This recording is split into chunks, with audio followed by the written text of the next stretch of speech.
Welcome to Conversations That Grow, part of GBTA SA's monthly talk series where we tackle some of the most relevant and impactful topics shaping our industry.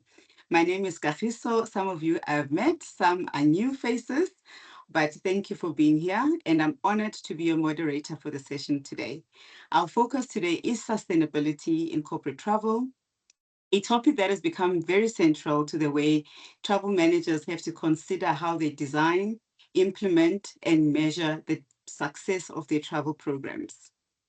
We are delighted to have Courtney Moore from Advito as our guest speaker. She's an expert in helping companies create sustainable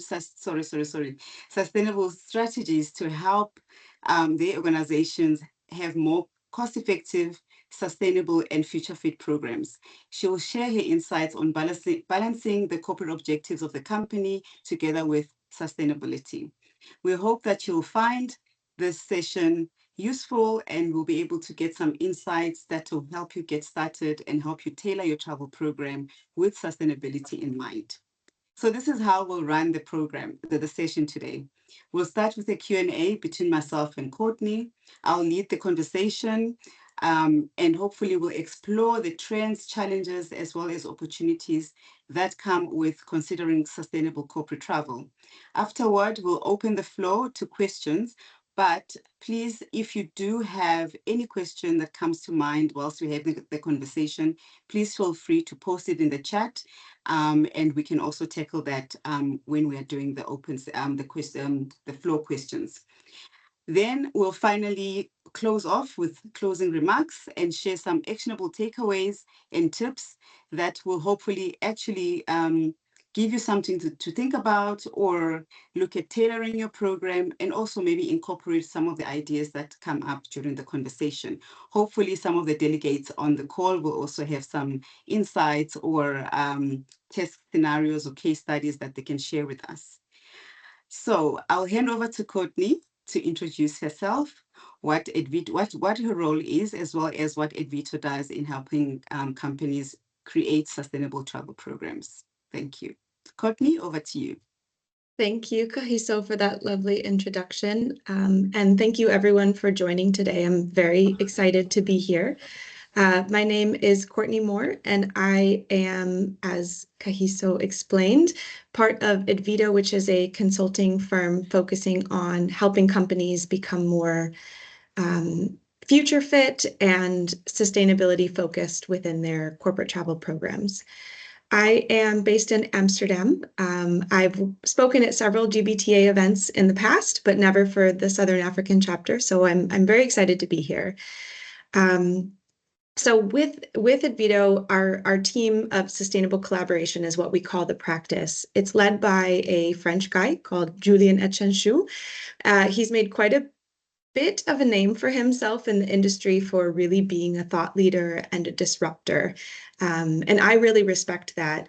He is really not afraid of going against the grain when it comes to common practice and being outspoken in the industry. So our team kind of takes that mentality to work and puts it into practice with our clients to help them take meaningful action towards reducing their environmental footprints and decarbonizing their travel programs and really navigating through and avoiding greenwashing. So I'm excited to talk through some of the strategies and some of the challenges as well that we often come up against with our clients as they roll out sustainability programs in their travel programs. So thank you, Courtney, for that introduction. And I think to just bring things into context in terms of the conversation today, I just wanted to share this visual, for some food for thought before I go ahead and ask the questions, because I think many organizations, many travel managers really want to put together actionable strategies that they can incorporate into the travel program, into the travel policy, and ensure that all the stakeholders in the organization are part of the initiatives, basically. So as we speak through the conversation today, I think if everyone can just think about, what a ton of CO2, for example, means in terms of, in real terms, basically. So, Courtney, can you tell us about what makes you particularly passionate about this subject? What do you think? Why do you think that a lot of people right now are talking about sustainability? It's no longer a buzzword, Why do you think the time is now? The time to act is now? Yeah. All industries are facing growing pressure to meet sustainability goals. There's a lot of regulation either already in place in some regions, and if not in place, it's coming. But we also happen to work in a particularly heavy emitting industry. Of course, travel and transportation makes up a pretty significant footprint in the overall annual emissions. Um, Actually, it's 24%, I believe, of annual emissions comes from transportation, and 11% of that is aviation based. But I don't think that the average person really understands the true impact of travel and aviation, and even just their individual consumption when they get onto a flight. So I think sharing this, putting it into perspective is really, really important for people.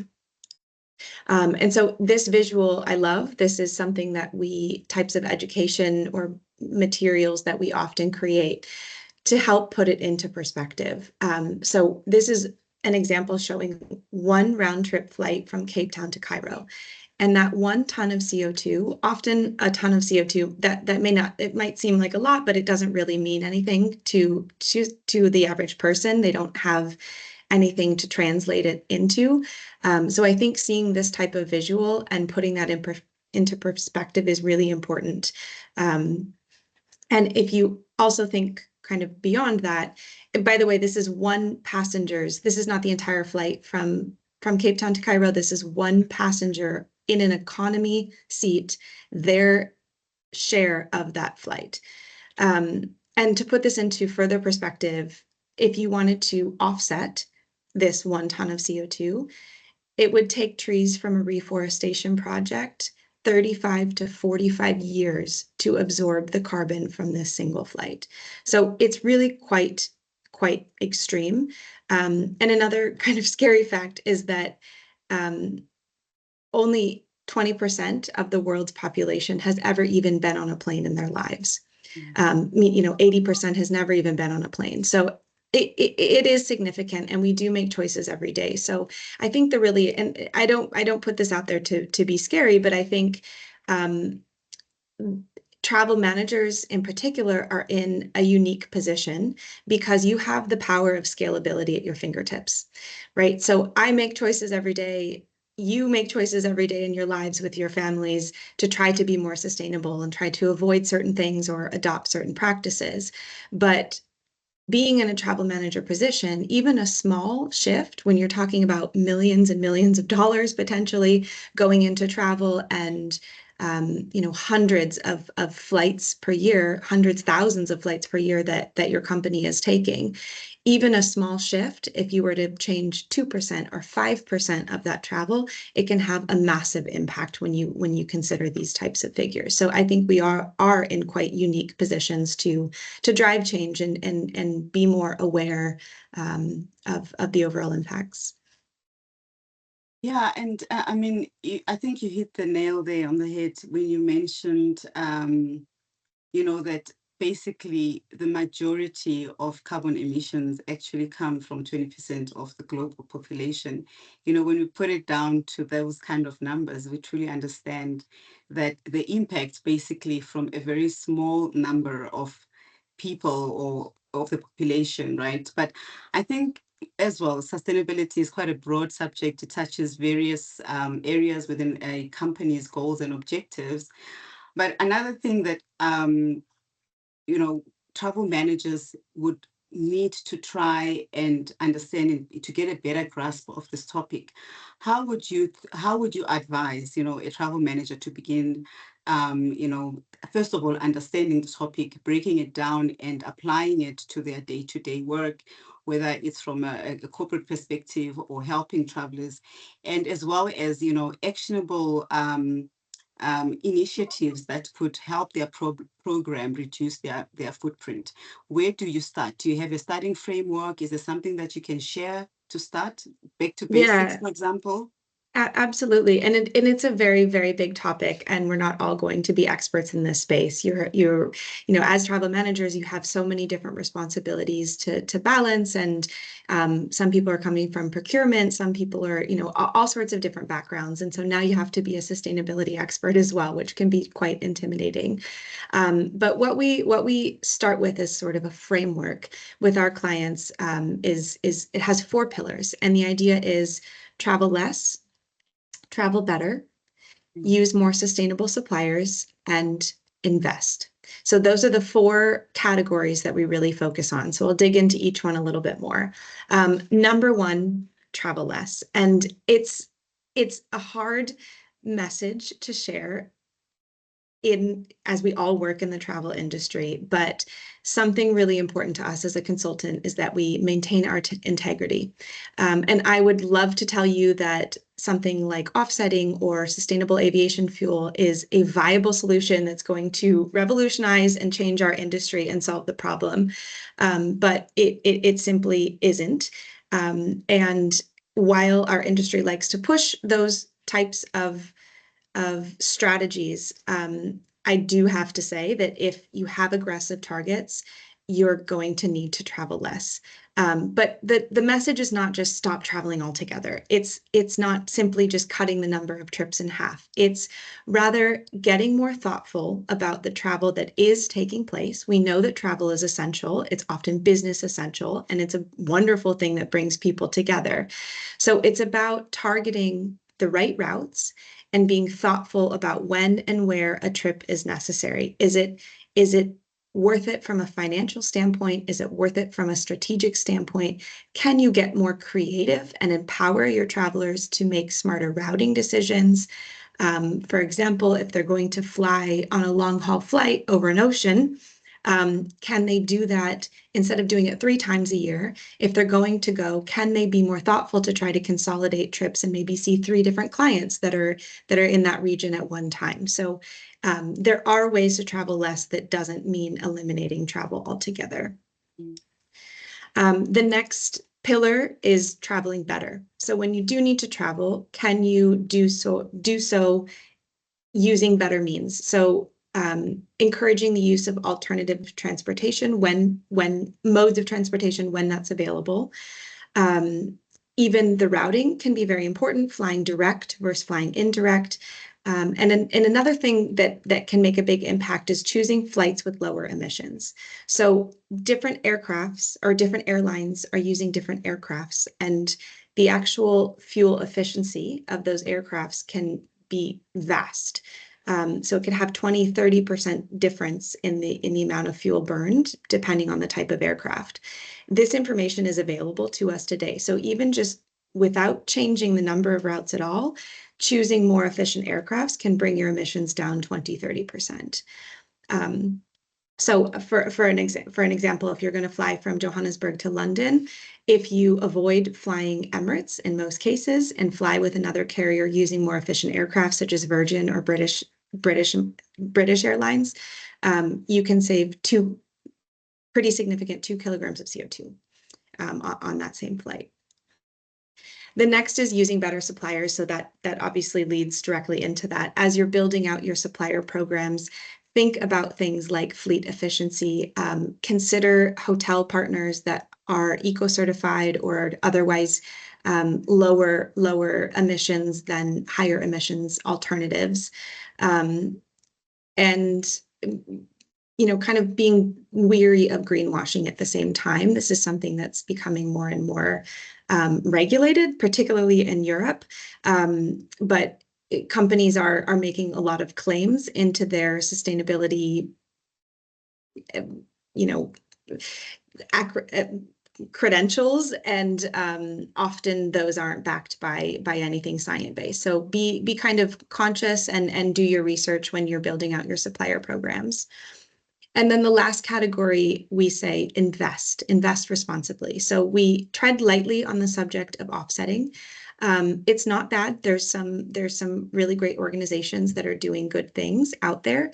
However, offsetting alone is not a scalable or viable solution. So if it's going to be a part of your program, we want to make sure that you're working with reputable and responsible partners who are going to actually make an impact. We've unfortunately find that only 15% of offsetting projects actually result in an emission decrease.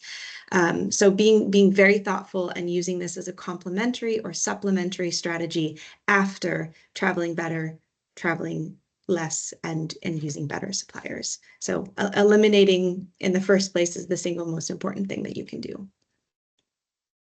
So Courtney, I mean, yeah, you've explained. I mean, I think you've actually the four pillar frameworks really does simplify it, right?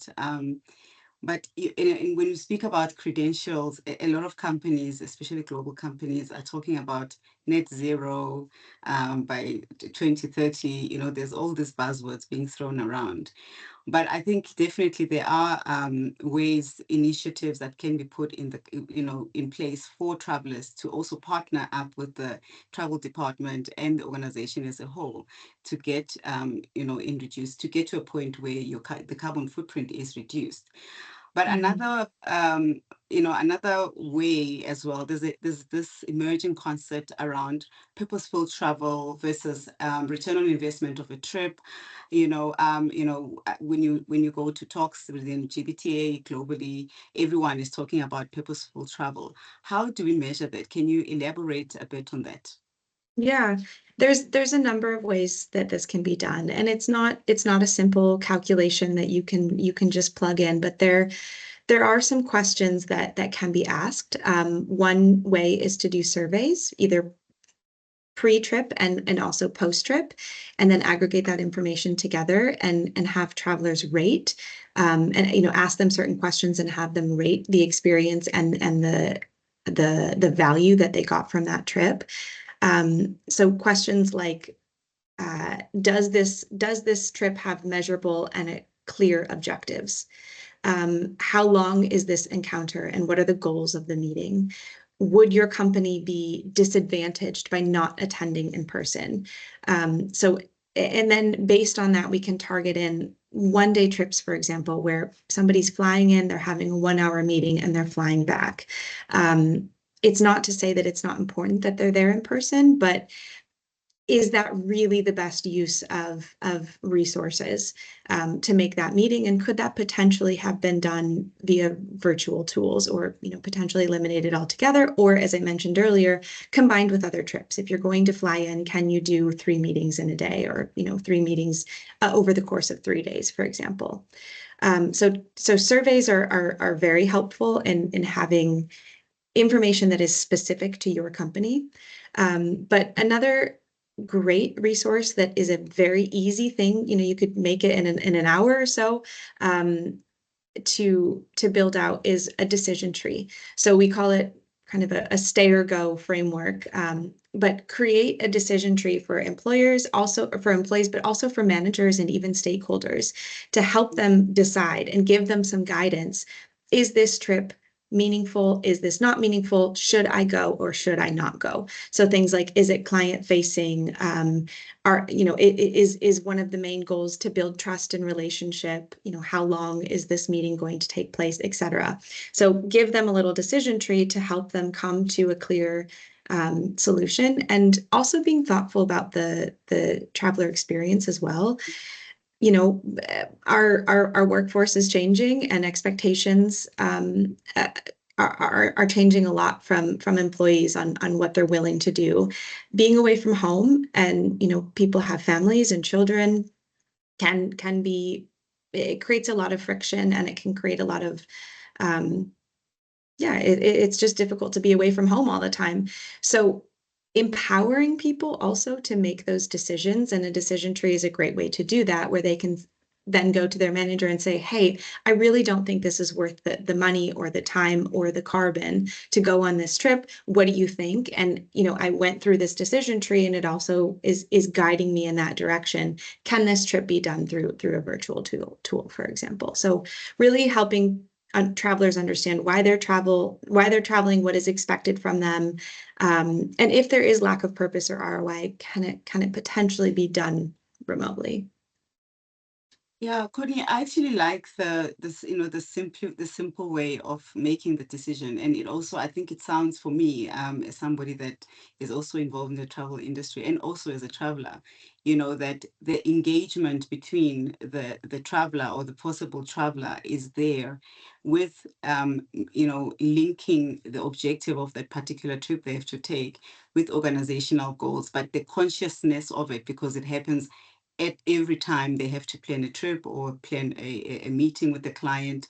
And it just makes them much more conscious in a way and active participants in getting that reduction in terms of the program. But now I think in terms of the theory, what once the travel manager knows the levers that they can pull to reduce their carbon footprint in terms of their program, how do they actually go about making it happen? How do you translate this theory into action? Yeah, and that's a great question. And I think this is potentially the most important step. So, digging into your data will help you understand where your emissions are coming from and where you should be focusing your efforts on reducing. But knowing that doesn't mean that it's going to happen. So, how do you then roll that out? How do you get your travelers to make those decisions? Because they're the ones that are on the road. They're the ones that are booking and making decisions that are going to impact overall mission. So how do you get that in front of them?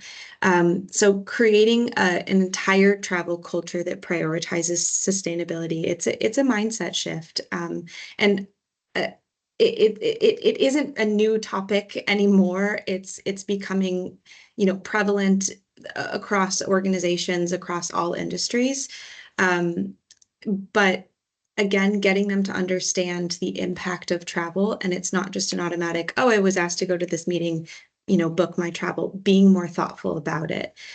So the best thing that you can do is work on educating employees um, on what options and policies are available for them. So consider your travel policy, go through your policy and see, does this prioritize, uh, you know, uh, sustainable options, or are we only focused on cost or other elements? Involving your senior leadership and key stakeholders in the conversation is also very important to get them on board. When we go back to the ROI, I didn't mention this earlier, but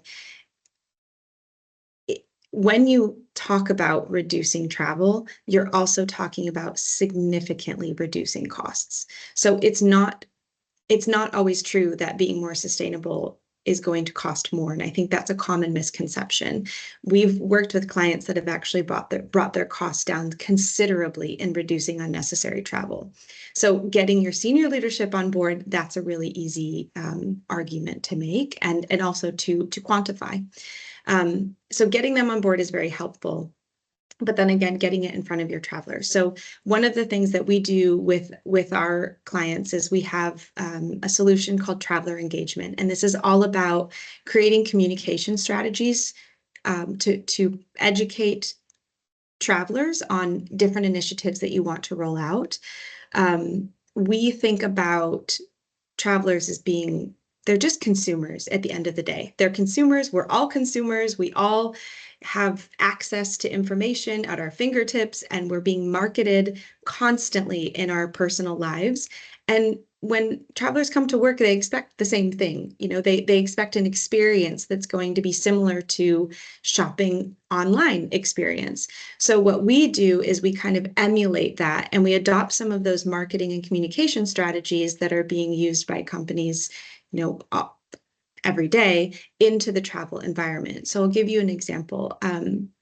Actually, the first slide that we showed with the 1 ton of CO2, great example of using simple kind of infographic communications to educate people. And it's doing that without, making a strict policy or marking them out of policy or making them get special approval. It's not about taking things away. It's just about giving them information at a time that's going to make an impact. So when that information is shared is also really important. So another example that we do, if you are working with an online booking tool, for example, you can add in messaging at the point of sale. So if I'm going to fly from Cape Town to Cairo and I go in and I make a search in the booking tool, at that point, you can display a message that says, hey, we see you're traveling to Cairo. Did you know if you book Virgin instead of Emirates, you can save X amount of CO2. So in that moment, when you're making that decision, is the right time to kind of nudge people and using nudge theory to get them to change their behavior. So there's a lot of different tactics that can be used, but biggest thing is identifying where you want to focus your efforts, and that's where the data comes in, and then rolling that out into thoughtful, tangible communications to your travelers that they're going to understand, that give them perspective, and that are communicated at the right time. Yeah, wow, that's quite interesting. And I think, okay, so we're in South Africa right now, but we do have audience members that are in the rest of Africa, Zambia, Egypt, and all of that. But I think in South Africa, when you talk about travelers also being consumers, and really tackling these initiatives with that mindset, thinking about what a consumer would like to do, what would a consumer, that decision-making process in terms of a consumer. But again, there's also this concept around behavioral economics, right? And I think in South Africa, many of us know Discovery. If you're not a medical aid member of the company, you have insurance or you have the bank, But I mean, in terms of gamification and the engagement with the consumer to drive or nudge the consumer towards a certain type of behavior or a certain type of thought process or choice making, I think they've done it quite well. I mean, I know you're based in Netherlands, but we're a global company, and I'm sure there are companies out there that are using similar tactics, but in particular in their travel program. Do you have any ideas or information you can share with us around that, around gamification, for example? Yeah, we do. And gamification works really, really well. People respond well to it. And again, it's focused on rewarding behavior as opposed to negative behavior or changing bad behavior. So we work with a couple of partners or some different organizations that offer sorts of technology or apps that they can use to incorporate this gamification. One of them that I think is really interesting is called EcoMio, and it's a small startup organization. But what they've done is they've created an interface with the online booking tool. So they have a point system so that when a traveler makes a search, it will then highlight for them, first off, this is the most sustainable option that you can take. If there's a rail alternative, for example, instead of flying, it would highlight that option.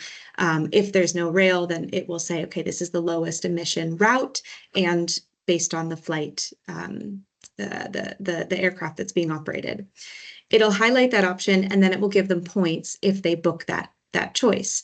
So they get their 50 points, and then the company can set up however they want to manage that point system. Sometimes they can go on and like a marketplace and exchange it for, they can buy things with it. Sometimes they can put it towards maybe an extra PTO, an extra holiday day. Or sometimes companies are working with organizations that are doing carbon capture or biodiversity, whatever it might be. And then the traveler can choose to put their points towards this particular initiative. So there's a lot of different ways that it can be set up, but I think it's a brilliant way to get people involved and do it in a fun and positive. And again, we're all consumers. We're doing gamification all the time, and these kind of instant rewards that we're used to from online experiences.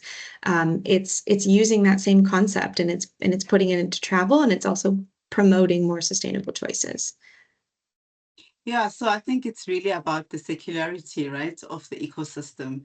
And Yeah. another key word, we know that consumers and individuals, people, we it's all about gratification. It's all about what's in it for me. But I think I like the fact that there are, mechanisms that you can put in place to actually not only engage the travelers in their thought processes and their decision making, but also have an opportunity to reward them for making the decisions that are in the right, that help the company to go in the right directions in terms of achieving their goals. So what about senior management? At the end of the day, it's all about the bottom line, right? And the rest of the stakeholders, and I know stakeholders also includes travelers. Often these initiatives take a lot of, or are perceived to take, cost a lot of money, as well as Mhm. resources to roll out. Do you have any tips in terms of getting travelers to get on board, get stakeholders on board? What kind of tips can you give to travel managers to start, basically? Yeah. Yeah, getting the stakeholders on board is so important, because it drips through the entire organization. So addressing these topics, I mean, most likely your C-suite is already going to have sustainability objectives integrated into the strategic direction of the organization. If they don't yet, they will very soon, because there is more regulation coming to the region where they're going to have to report on emissions across the organization. And one of those categories is business travel. So whether they're paying attention to it, whether they believe in it, whether they care about it, it's no longer going to be kind of a personal decision to care about this anymore. It's now becoming regulation. And we do expect to see that over the next year or two within Southern African region as well. But having these topics at all levels of the organization, so C-suite, including it in budgetary conversations, including it in the policy creation, all the way down to the individual traveler level is important. So I mentioned kind of this myth that sustainable option is always the more expensive option, and it's absolutely not the case. We've disproved this time and time and time again with our clients. It's about, like, what we recommend is use data.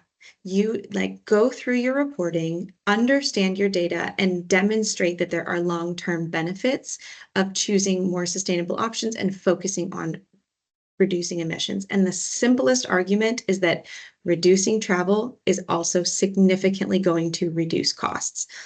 I've done this myself many, many times, where I've been asked to travel for a meeting, and it might be, there's 5 people in this meeting and I'm the 6th. And I've said, okay, it's going to take me X amount of time. This is the cost.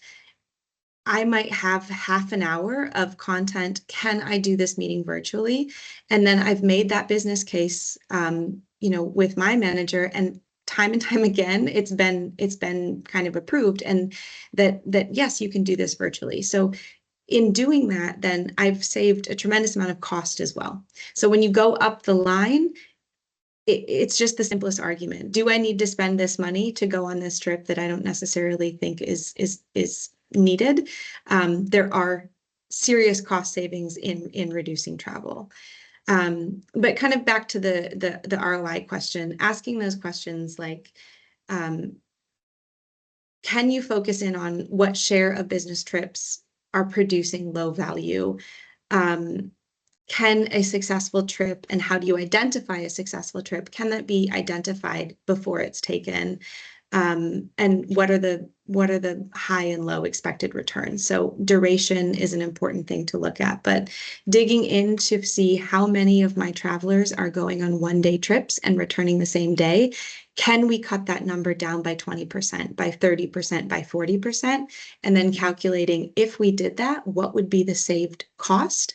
And that's a perfect business case to make up the line to get resources on board and to get stakeholders on board with these initiatives.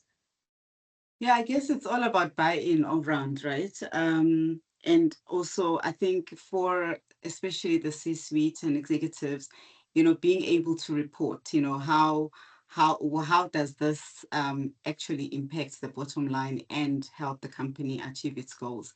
And we always hear about carbon, and it's the buzzword. It's all over. Everyone is talking about carbon emissions and all of that, but I think for organizations as well to take on board sustainability in terms of the travel policy, for example, or travel program as a whole, or even making initiatives where they can reduce travel, right? So there are other initiatives in the organizations that can be linked to this whole strategy. And can you talk a little bit about ESG in terms of the broader context of travel and how you can link the two together? Yeah, absolutely. We tend to have these kind of carbon lenses on where we just think carbon, carbon, carbon, because that's what we're reporting on. That's what we can measure easily.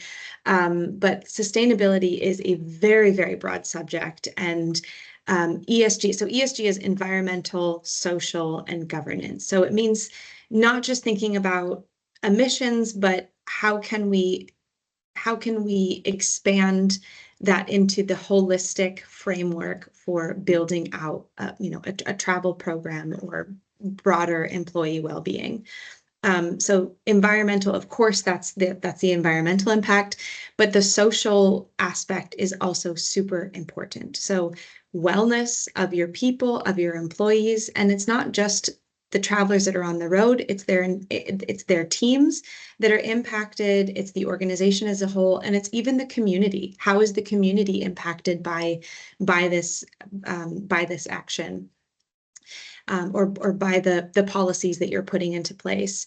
And then governance. So of course, I've mentioned, the governmental regulations coming, but also governance within your own organization. So defining goals that matter to your organization and how you're using them to justify travel. But the big one I want to focus on is the social. There's broader social responsibility and economic considerations as well. And I know that a lot of organizations are already incorporating things like Black economic empowerment and other initiatives into their corporate strategies.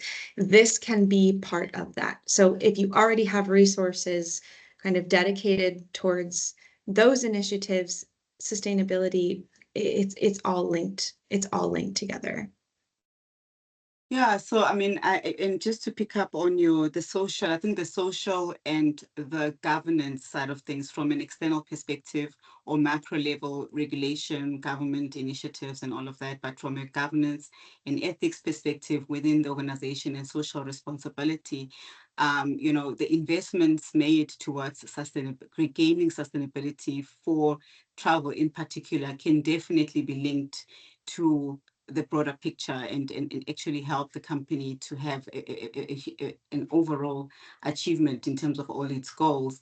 And an idea that I could think about as well is, for example, in the context of South Africa. So, in Africa, we obviously have different governmental regulations or initiatives to get more companies more involved and giving back in terms of communities or social responsibility.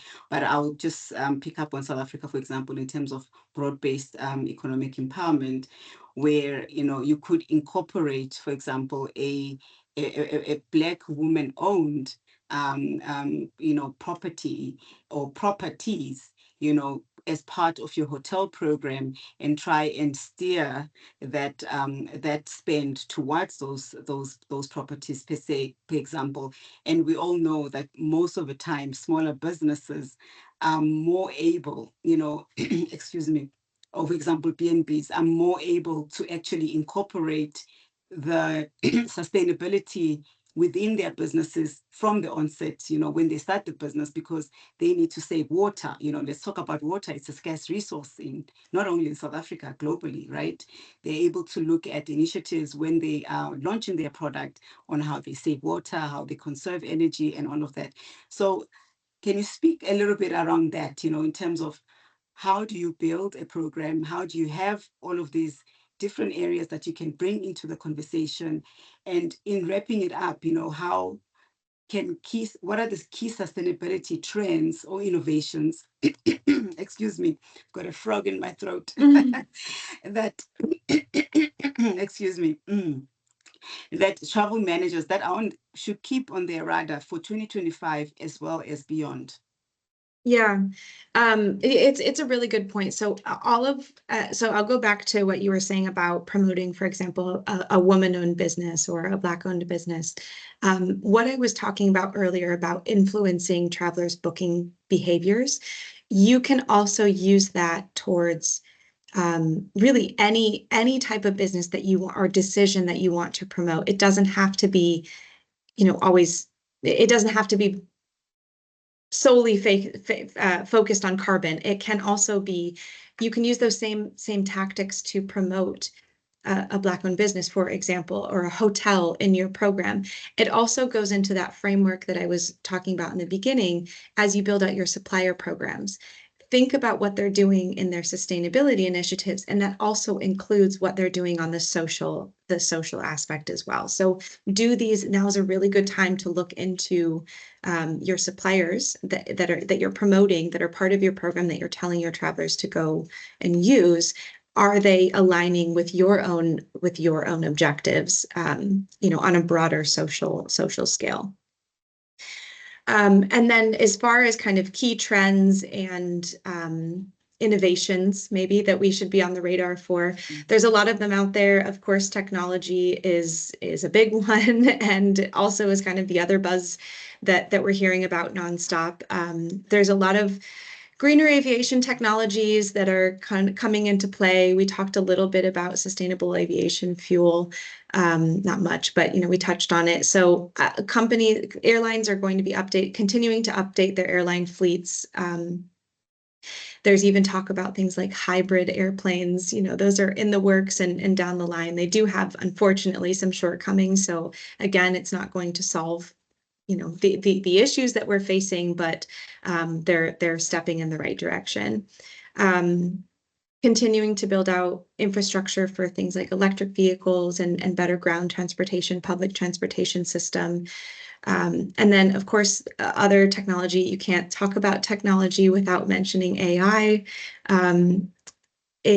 One thing I will say with AI, while it's here, it's absolutely here and it's here to stay, and it's clearly the future that we're progressing in. Something we don't talk about is that AI actually has a massive energy consumption. It is incredibly carbon intensive because of the processing power, the cooling, training of those AI models. It is enormous carbon consumption. I read that one query to ChatGPT uses the same electricity as lighting a light bulb for 20 minutes. So if you think about that and you're being conscious about turning the lights off in your house, etc., each ChatGPT search is 20 minutes of electricity from a light. Google and Microsoft both saw their overall emissions rise by upwards of nearly 50% against 2019. So those companies almost 1.5 times the emissions that they had in 2019, and it's being attributed to the data center surges and the consumptions from AI. So it's here, it's not going away, but it is very, very important that we're aware of that, and that we continue to look for solutions and alternative energy sources as this becomes more and more the norm.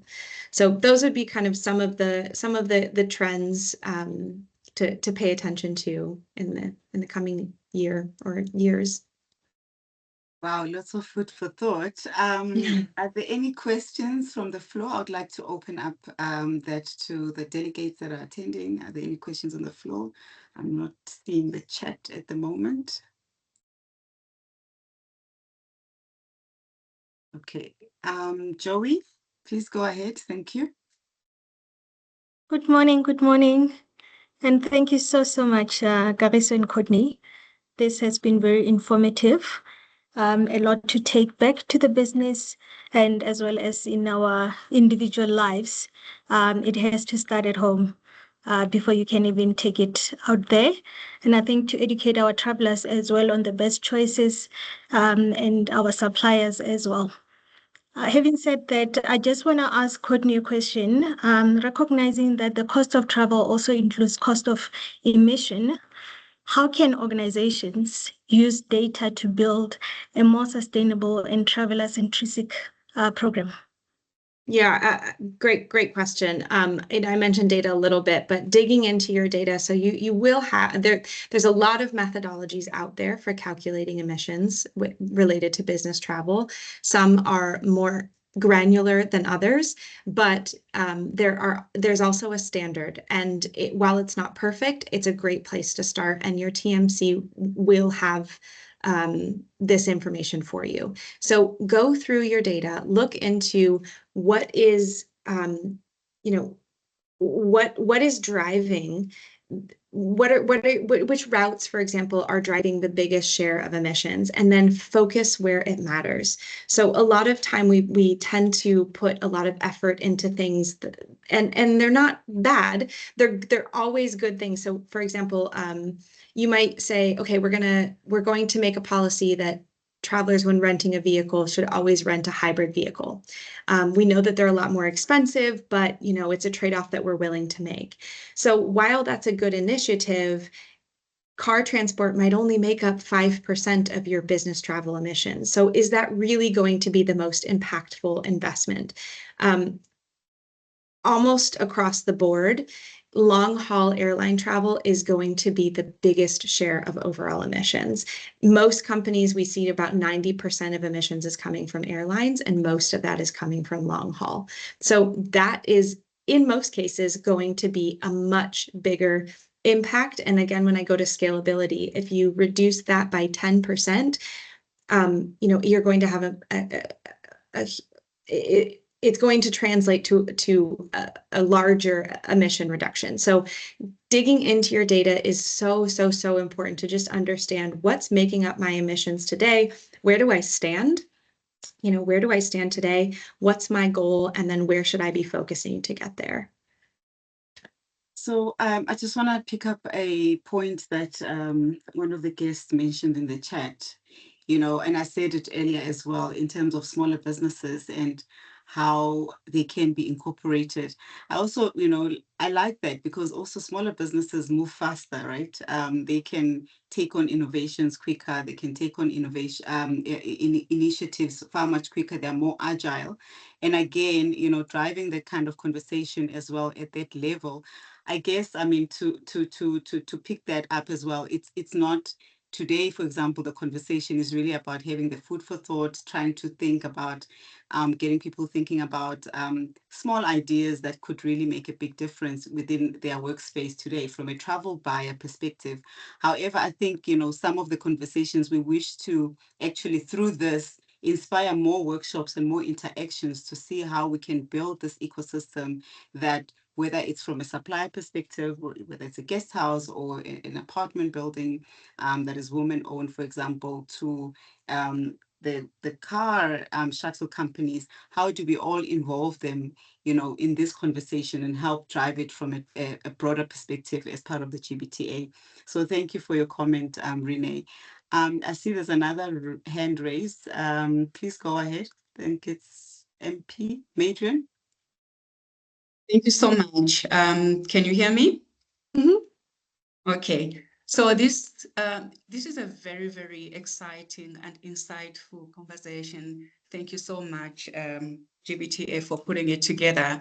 I love the framework, which is very helpful for us travel managers. And I also liked the tips of how to talk to leaders about it in an organization where it's not being implemented yet. Likely, my environment is actually coming from the top, where it is part of the organizational goal to support or to participate in sustainability. So, and for the travelers as well, the tips on, how we can guide them to engage in this and have that thoughtful type of traveling is quite helpful. So the content altogether, very, very good and very helpful for us to cascade further to our travelers. So my question is, are there any regional challenges that would specifically impact travel managers in Africa? Yeah, absolutely there are. So if we go back to the framework, I talked a lot about traveling better. In Europe and in Asia and some areas of North America, we focus a lot on shifting from air to rail, for example, to travel on a more sustainable mode of transportation. Rail network in Southern Africa is nearly non-existent. So that's not going to be a useful, and that's not something that a travel manager can control. So it's not going to be a useful area to focus on. Electrical vehicle charging stations, for example, just aren't quite built out yet. And the other thing is there's geographical considerations. You're often traveling very far distances, and so there's high reliance on air travel, and there's just no other reasonable way to get from Joburg to Cairo. Traveling by land is ridiculous and slow, and it may not be safe. So there's absolutely, I think the traveling better component can be a bit challenging because of those factors, but you can make a difference on aircraft selection, and you can always make a difference on reducing or just traveling less. I didn't talk much about hotel, but it is also a big consideration. Water consumption is enormous in hotels, and it is a global scarcity. So being conscious about the types of hotels. If your travelers are booking luxury properties with swimming pools and saunas and restaurants, the water consumption is going to be significantly higher than a hotel without those amenities. So being thoughtful about, again, the kind of types of hotels that you're including in your preferred program, thinking about water consumption, and even within South Africa itself, CO2 per room night. So that's how we calculate, is based on one room night is a certain amount of CO2. We've found from our data that it can vary from 25 kilograms to 90 kilograms of CO2 per traveler per room night. That's a very drastic difference. One hotel could be 3 times more carbon intensive than another. So that information is available. It's publicly available. So do your research as you're building out your supplier programs. And then, of course, just the governmental and legislation. I know that there's been quite a few laws mandated in the past year or two. The South African Climate Change Act, which is mandating that large greenhouse gas emitters adhere to certain carbon budgets and regulations on greenhouse gas reporting. But we do, I guess we experts are anticipating that within the next 18 months, more sustainability reporting will become mandatory for companies operating in South Africa. So if it's not already impacting your organization, if you don't already fall into one of those categories that it's mandated, it is coming. Each country and region is going to have, of course, its own requirements, but do your research, know what's coming, and the suggestion is to start now. Don't wait. Even if it's starting small, our recommendation is start small, even if you have yet to start. Yeah. I couldn't agree with you more. I just want to pick up a comment from the chat as well regarding resources, right? So I know that right now the conversation is really about tips and initiatives more from the travel manager perspective or from the company perspective. But Zane makes a very good point, to what Renee had posted to say, engaging with the suppliers as well, providing the support for SMEs, so small, medium enterprises, to actually be compliant, to be compliant in terms of data, be compliant in terms of standards, so that is a partnership between the client, who is the corporate, as well as the supplier, who is the guest house or the apartment building or the hotel, to move towards the same goal. So I think in terms of closing, Courtney, your final advice to all. I mean, it's not only about travel managers, all of us are stakeholders when it comes to sustainability. But in terms of organizations from the corporate side and suppliers that are also listening to this from their side, who do not necessarily have large teams or resources available to get started, where would be the starting point? And we can close the session after that. Yeah. Absolutely. Again, it's a lot, and it's a lot to think about, and it can be overwhelming. So we just say start small. If you have yet to start, choose a handful of metrics that are of value to you. Use them in your supplier decision making. Tell your travelers what you expect from them. Create that stay or go decision tree framework. It can be very powerful. And then I would say, investigate the legislation that's coming so that you're aware of what is to be expected in the near future, looking into your suppliers, and then think about integrating broader social initiatives like Black economic empowerment, also traveler wellness, employee wellness. Both are really important to balance sustainability initiatives alongside other initiatives. So think about your travel policy. Are you promoting the right types of decisions? And what small changes can you make today that are going to start to get the conversation flowing? Wow, thank you. It's 11:01. So thank you everyone for being part of this conversation today. I think it's been quite engaging, insightful. And I think most of us can leave the session with some tips on how we can incorporate some of the initiatives that are quite thought-provoking and practical as well. A huge thank you to you, Courtney, for joining us today, sharing your experiences as well as expertise, and inspiring us to have actionable strategies to incorporate sustainability in our programs in a practical way, as well as from an organization perspective. Please note, everyone, this session has been recorded. We'll be sharing it along with email, where we will also have a survey so that you can help us improve these sessions and make them more effective and also tailored to what you need. If you're not a GBTA